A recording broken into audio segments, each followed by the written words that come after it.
Hi, this is Paul McGuire, and on this prophetic emergency alert, I want to get back to this invasion of our land by a coronavirus, a virus. And I want to compare the way we think about the coronavirus as an adversary, both in secular society, humanistic society, and in the so-called believing church or the evangelical church. Now, here's the critical thing. Here's the main deal, if you will. The main deal is that this battle that we're facing is a biological battle where we're using our knowledge, our medicine, our biology, our genetics, etc., to combat and defeat an invisible enemy.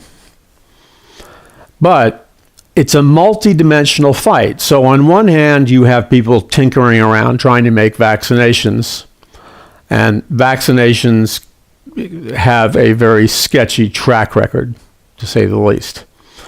On the other hand, you have people focusing in on let's stop the transmission of the disease, and through social distancing and things like that. And then on the other hand, you have this incredibly challenging adversary, the coronavirus. But if we went back to the 1600s, and that's when the Pilgrims and Puritans, strong Bible-believing Christians, they settled America. They entered into a covenant with the biblical God when they settled America in the 1600s. And they based their society, their culture, their laws, their politics, their government, everything was based on the foundation of complete biblical truth. Now, the Pilgrims and Puritans often struggled with all kinds of adversaries, freak weather and other adversaries, but they also struggled against the outbreak of diseases or disease outbreaks. So the Pilgrims and Puritans, when they went to settle America, they had to deal with, in their time, diseases that were just as threatening and could potentially wipe out the entire Pilgrim Puritan population. So, what was their protocol? What was their drill? What did they do automatically? Whenever the Pilgrims and Puritans, these are the born-again Christians of that time, whenever they faced an incredible opposing force, they always did the same thing.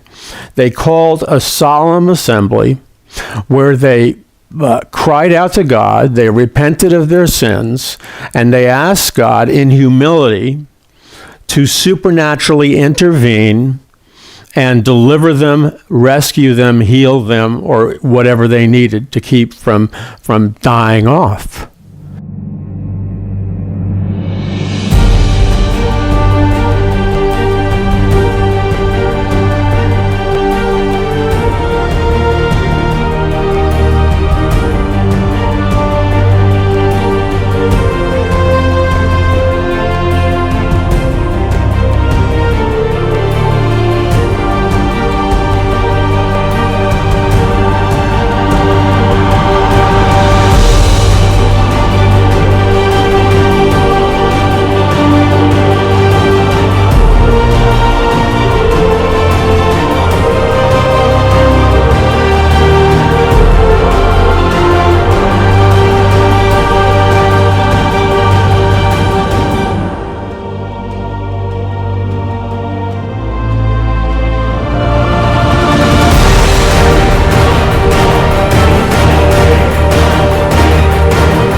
you can imagine that when the Pilgrims and Puritans were fighting diseases, and people were dying of the men and the women and the children and babies and stuff, and they could have been extinct. The diseases ravaged the Pilgrims and Puritans at times. So the question is, they didn't have advanced molecular biological sciences. They didn't have the study of viruses and all kinds of scientific technology. They had none of that. They didn't have a CDC. That may be a good thing. They didn't have any of that. And so they had to seek the Lord. They had to repent to God, because even though they didn't have all these technologies, what they did have was a bedrock philosophical intellectual foundation that God is all-knowing, that God answers prayer, that we can come to God when we need help and ask him for help and repentance, and he will answer our prayers. They had a storehouse. They had a treasure of that kind of wisdom. So they applied the wisdom that they had to the diseases that threatened their livelihood in their time. I mean, let's be obvious. They didn't have cell phones and laptops and Zoom and, all these ways of congregating on the internet and social media. They didn't have any of that. So they cried out to God, and over again, because they believed God. They believed his word. They believed totally in Deuteronomy chapter 28. Which they read about in the Old Testament, and that's where God made a everlasting covenant for the physical land of Israel to Abraham and his physical descendants, which is codified in Deuteronomy 28. So they acted on that, and they acted on that with belief, and time after time, when they would come against the impossible, they would defeat their spiritual and natural adversaries supernaturally, with supernatural power, because they called out on the living God, and he spared them, and he drove the disease from their midst. Now, as people who claim to know the living Lord, or the Lord of the Bible, it's our job in our lifetime, in this time before the return of Jesus Christ, it's our job to occupy until he comes, to repent, to call on the power of God, to drive sickness and disease, especially that sickness and disease which originates from the coronavirus, and come against that work of darkness in heavenly places behind the coronavirus, and defeat it so that we can fulfill our prophetic destiny.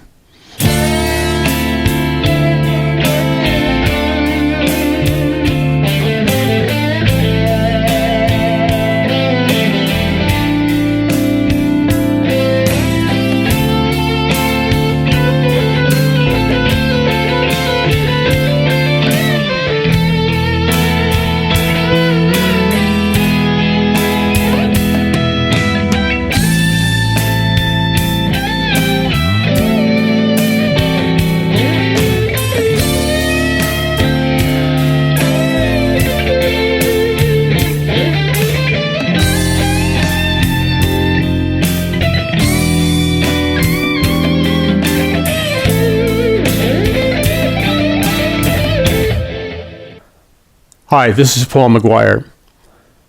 As we continue this prophetic emergency alert regarding the true origins of the coronavirus, we have to understand the basic composition of reality. In other words, what is really real all around us? And how do we know that what is all around us is really real, or is it some kind of holographic reality? Is it an augmented reality? Is it an artificial reality being projected from somewhere else? I would suggest to you that the Bible makes it very clear. The creator of the universe created all of creation, including mankind, and said it was good. The reality that we live in is final reality.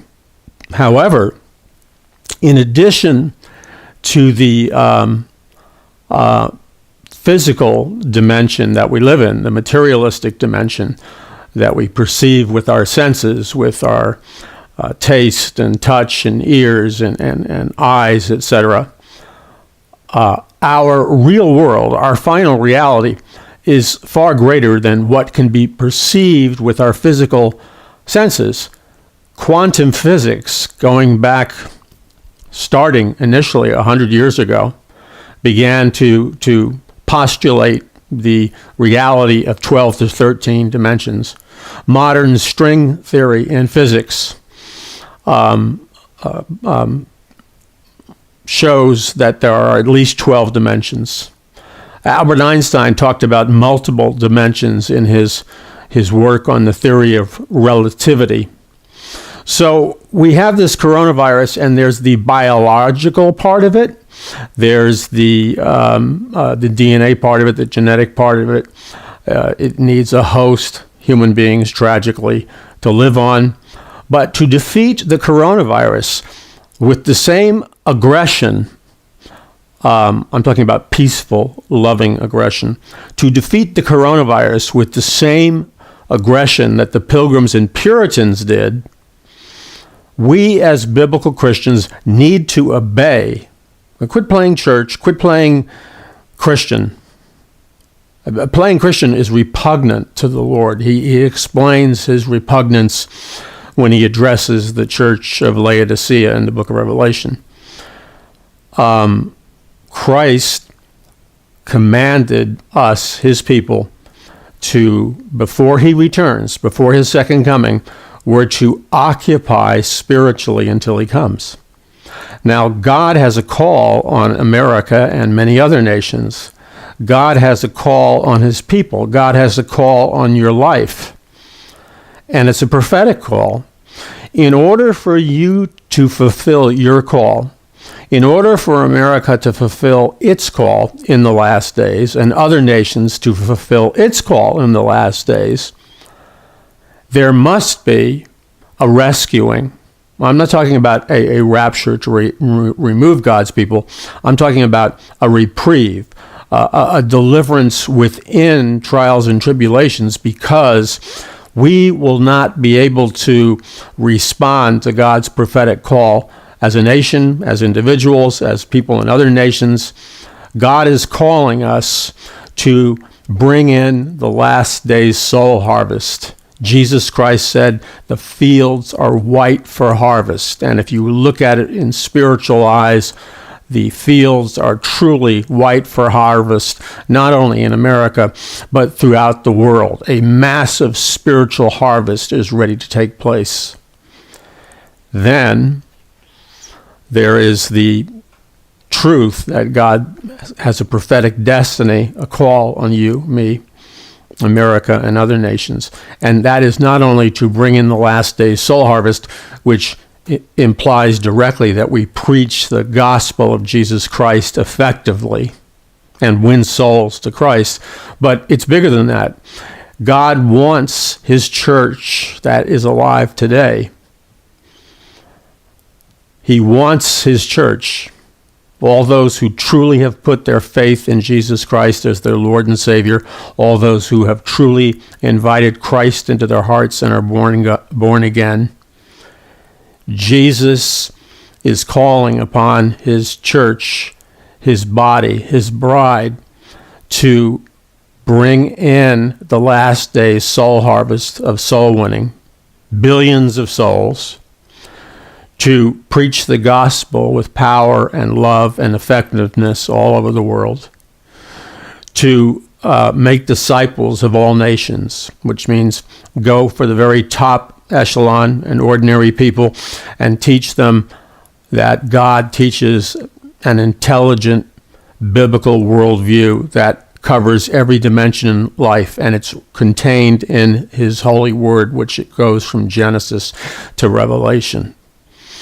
And then we realize that before Christ comes, we could be the final generation before Christ comes.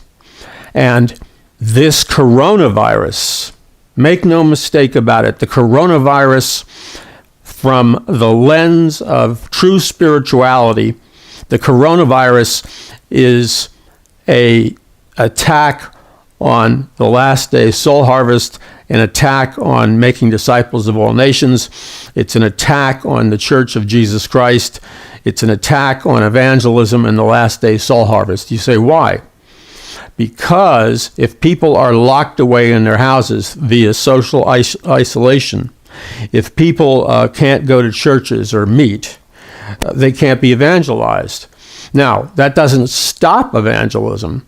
Fortunately, we have the numerous platforms of social media on the internet. We have video, we have audio, we have radio, television. We have a whole galaxy of current technologies and new technologies that will allow for the preaching of the gospel, the making of disciples of all nations happen, whether it happens physically or virtually. Here at Paul McGuire Ministries in Paradise Mountain Church, because of prayer partners like you and people like you that donate and contribute financially to our outreach, we are able to use electronic media, the internet, social media, as well as local Paradise Mountain Church meetings, conferences, etc., to reach people every possible way that we can. But here is the crux of the matter. There is an enemy to all the things that God wants to do, and one of these enemies is the coronavirus. There is only one group of people in America, in the world, who have been given or who have been downloaded with the apps, so to speak, to handle this current problem. Because what we need to do is two things as we approach the coronavirus. We respect science, but we don't worship science. We respect scientists, but we don't worship scientists. We respect the true laws of science, which demand scientific proof. We respect the integrity of true mathematics and non-revisionistic history, etc. We respect those things. But we have to take this coronavirus and defeat it on a multidimensional level. We have to defeat it biologically, genetically, technologically, socially, geopolitically. But then, to be really blunt, I'm going to paraphrase the scripture here kind of loosely. We have to take the coronavirus as the Church of Jesus Christ before the second coming. It's our job to literally take the coronavirus like you'd grab a serpent and hurl that demonic coronavirus, hurl it right into the fourth dimension where it vaporizes and it can't return into this physical dimension. Do you understand what I'm saying?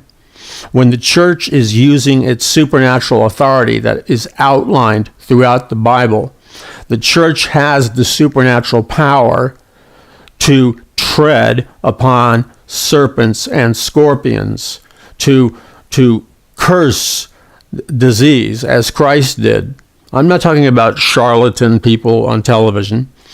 I'm talking about the fact that God has given us supernatural authority and dominion. And the church is not supposed to be this soft sensitivity workshop. Occasionally in the church, you have to have spiritual, law-abiding, peaceful warriors, spiritual warriors, who were literally, in the power of the Holy Spirit, grab that serpent, the coronavirus. I'm speaking spiritually now. Grab that serpent, the coronavirus, and literally hurl it into the fourth dimension. And it goes. Now, let me qualify what I'm saying. This is not a negation of science, rationalism, logic. This is not the reduction of science, the science of genetics, This is not a reduction or a dismissal of the science of immunization and medical procedures. This is not a dismissal of any of those sciences and technologies, because God uses those. And this is not an overly simplistic, anti-intellectual, like, the coronavirus is of the devil, and we need to cast the devil out of people. No, this is not about that. This is about integrity intellectually, integrity spiritually. Integrity intellectually and integrity spiritually is an equation which releases power, the dunamis, the power to drive back the forces of hell, which includes sickness and disease. I'm Paul McGuire. Visit paulmcguire.us, and help us by spreading this message far and wide. And remember, we don't need to embrace this fear consciousness for us, our children, and the future. Let's quit painting our future reality as if it was a nightmare dystopian science fiction feature film. Nobody says it has to be like that. So let's quit using our creativity in the negative. Now, that doesn't mean we enter into some kind of hallucinogenic positive, but we can be sober-minded and have faith and believe that through God all things are possible. I'm Paul McGuire. Visit paulmcguire.us.